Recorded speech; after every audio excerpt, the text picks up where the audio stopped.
ప్రతి పార్టీ కూడా, ప్రతి రాజకీయ పార్టీ కూడా గెలవాలనే రాజకీయాలు చేస్తాయి. అది కంపల్సరీ గెలవాలనే ఉంటుంది. సరే, గెలవాలనే కాన్ఫిడెన్స్ అనేది ఉండొచ్చు, కానీ వై నాట్ 175 అనే ఓవర్ కాన్ఫిడెన్స్ అనేది ఉండకూడదని వైఎస్ఆర్సీపీ పార్టీని చూస్తే ఇప్పుడు క్లారిటీగా అర్థమవుతుంది.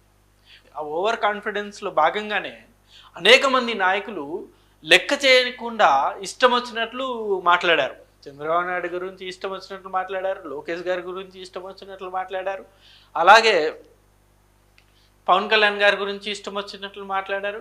ఎలా పడితే అలా ఓవర్ కాన్ఫిడెన్స్లో మేము మళ్ళీ 175 గెలిచేస్తాము, మళ్ళీ జగన్ గారు ముఖ్యమంత్రి అవుతారని ఓవర్ కాన్ఫిడెన్స్ తోటి ఇష్టం వచ్చినట్లు మాట్లాడారు.